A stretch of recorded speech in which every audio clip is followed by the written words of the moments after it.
చూడండి శనగబేలతో అయితే పప్పు చేస్తున్నాను నేను, పుండుకూర పప్పు అయితే. ఇక్కడ పచ్చిమిరపకాయ తీసుకున్నా, కొత్తిమీర తీసుకున్నా, ఎల్లిపాయ తీసుకున్నా, ఇక్కడైతే పుండుకూర తీసుకున్నా, ఇక్కడైతే టమోటా, ఇక్కడైతే పసుపు. ఇప్పుడైతే ఇవి కడిగి పెట్టుకుంటాను. ఇవి మా అమ్మ శనగలతో పగలగొట్టిన శనగబేలు, చాలా సూపర్గా ఉంటుంది. మా అమ్మ చిన్నప్పుడు మాకు చేస్తుండే, నేను ఒకసారి ట్రై చేద్దామని అయితే ట్రై చేస్తున్నాను. ఇప్పుడైతే సెరిగి ఏరి పెట్టినాను, ఏమి లేవు, కడిగేసి వేసేసి సపరేట్ ఒక 2 విజిల్ అయితే పెట్టేస్తాను. అయినాకైతే అన్నీ పుండుకూర, పచ్చిమిరపకాయ, టమోటా వేసి అయితే మళ్ళీ పెడతాను. ఎందుకంటే శనగబేలు కదా, ఉడకాలి కాబట్టి నేనైతే ఇట్లా చేస్తున్నాను.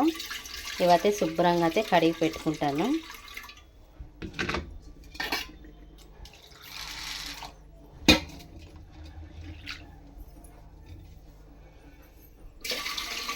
ఇవి బ్యాళ్ళు ఎక్కువ ఉన్నాయి కానీ వదుగు, ఎందుకంటే శనగబేలు కుక్కర్ కడిగి పెట్టుకున్నాను. ఇప్పుడైతే వేసేస్తాను. వేసేసి కొన్ని వాటర్ వేసేసి ఒక 2 విజిల్ అయితే పెట్టేస్తాను. 2 విజిల్ పెట్టినాకైతే మన పచ్చిమిరపకాయ అవన్నీ వేసుకున్నాను. ఎందుకంటే బ్యాళ్ళు తొందరగా ఉడుకు కాబట్టి 2 విజిల్ అయితే పెట్టేస్తున్నాను.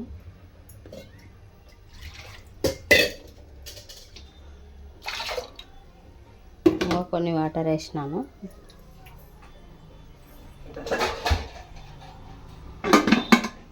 విజిల్ అయితే పెట్టేస్తాను. వచ్చినాకైతే చూపిస్తాను.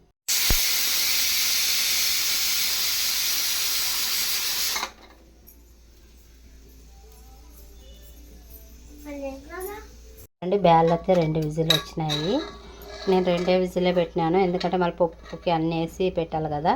చూడండి మెత్తగా అయిపోయినాయి. ఒక రకంగా ఉడికిచ్చినాను, ఎక్కువ ఏం మెత్తగా ఏం ఉడికిలేదు. ఇప్పుడైతే మనం కడిగి పెట్టుకున్న పచ్చిమిరపకాయ, కొత్తిమీర, ఎల్లిపాయ అయితే వేసేస్తున్నాను పప్పులకి. ఇక టమోటా కడిగి పెట్టుకొని కోసి పెట్టుకొని టమోటా వేసేస్తున్నాను.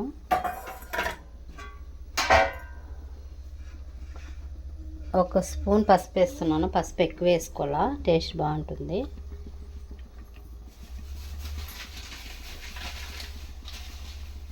కొంచెం జీలకర్ర వేస్తున్నాను. ఇక్కడైతే పుండుకూర అయితే కడిగేస్తాను. ఇక్కడైతే పసుపు వేసేసాను కదా. ఇప్పుడు పుండుకూర అయితే కడిగి పెట్టుకుంటున్నాను. నీట్గా కడుక్కోవాలా పుండుకూర. మనం పుండుకూర ఎంత ఎక్కువ పెట్టుకుంటే అంత బాగుంటుంది పప్పు.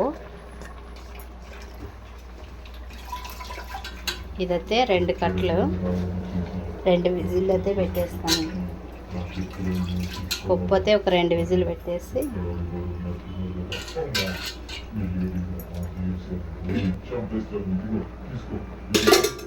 ఇది కూడా ఒక 2 విజిల్ పెట్టేస్తాను. ఏదైతే అన్నానికి అయితే పెట్టేసాను. చూడండి ఒక 2 విజిల్ అయితే పెట్టేస్తాను. కొంచెం ఆయిల్ వేసేసాను కదా.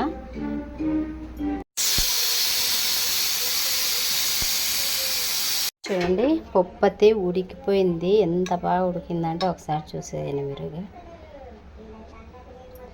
ఇప్పుడైతే నేనైతే ఎనిపేస్తాను.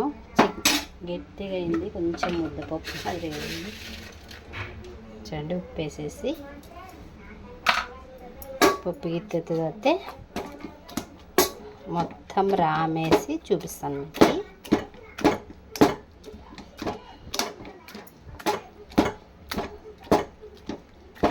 శనగబేలు పుండుకూర పప్పు చాలా టేస్ట్ ఉంటుంది. ఇవి ఎందుకంటే చేనులో పండిన వేళ్ళతో చేసిన పప్పు. చూడండి ఇట్లా మొత్తం రామేసి అయితే చూపిస్తాను. ఇప్పుడైతే వైట్ రైస్ కూడా అయిపోయింది. ఆయిల్ వేసేస్తాను, కొంచెం ఎక్కువ ఆయిల్ వేసేస్తాను.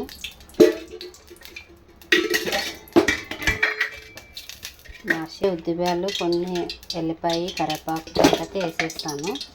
కొంచెం జీలకర్ర ఆవాలు వేసేస్తున్నాను. కొన్ని వేసేస్తాను, కొన్ని ఎక్కువ వేస్తాను, టేస్ట్ బాగుంటుంది అని. పుండుకూరలే కదా.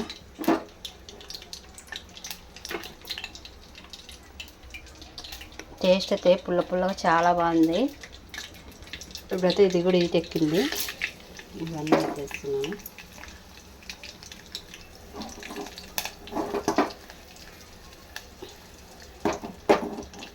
తర్వాత అయితే పప్పు రెడీ అయినట్ల.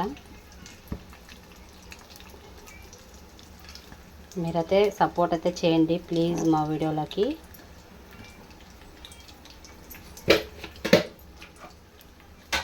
తర్వాత అయితే కానివ్వండి. తర్వాత అయితే అయ్యింది. స్టవ్ అయితే ఆఫ్ చేశాను. పప్పు గిత్తి కూడా తీసి పక్క పెట్టేసాను. తర్వాత అయితే వేసేస్తున్నాను. ఇంకా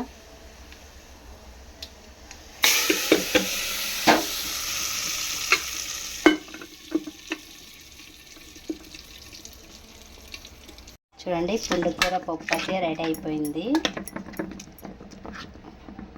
చాలా బాగా వచ్చింది.